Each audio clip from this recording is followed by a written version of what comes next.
You have 3 questions.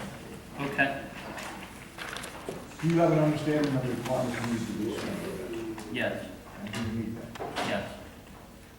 Why do you want to be a school board member? Well, I think the reason I want to be a school board member is because when I look at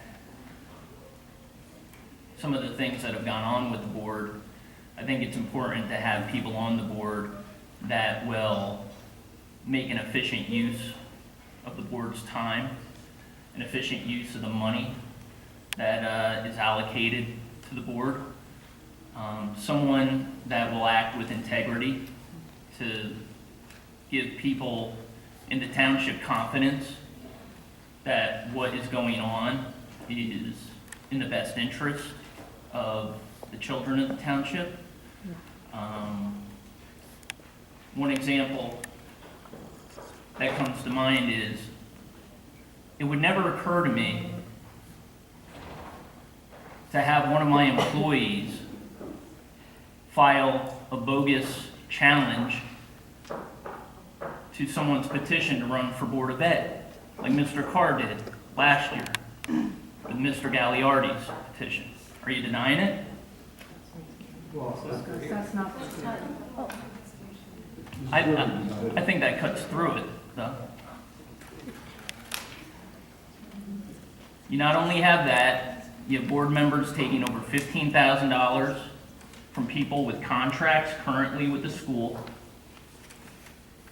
Ms. Gilch and Ms. Reese did that with Mr. Collins to run for volunteer positions. That erodes any confidence that this township can have in this board.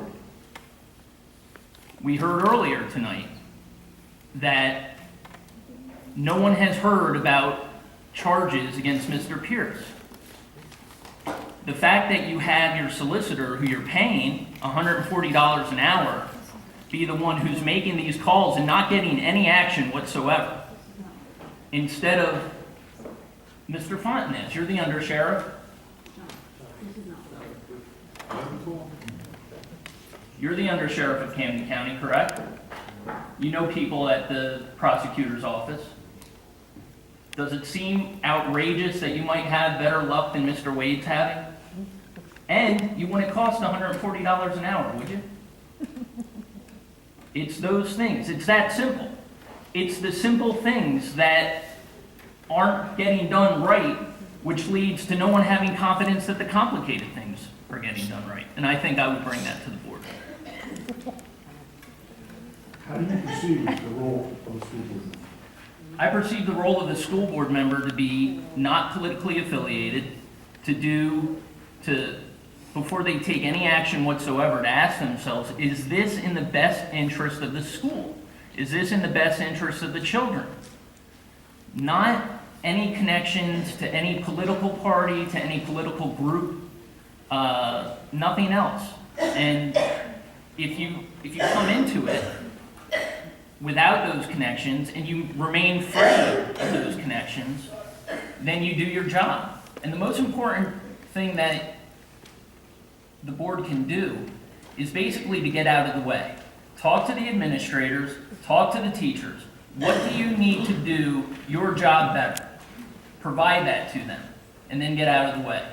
We spent, I don't know how long, nickel and diming our teachers before they were finally able to sign a contract. I don't know how much time and money was spent by Mr. Wade during all of that. But at the end of the day, we nickel and dime them and are fighting for everything, and then we don't look at other bills that are coming in. We don't ask Mr. Wade, still I'm guessing no one's asked Mr. Wade, why did you bill $209,000 last year? What could you have done differently to get it somewhere in the ballpark of what we budgeted? No one asked that. But at the same time, we give our teachers a hard time. And our teachers are the biggest asset that we have in this school district. At least that's my experience with it. Well, that's all we got. Okay?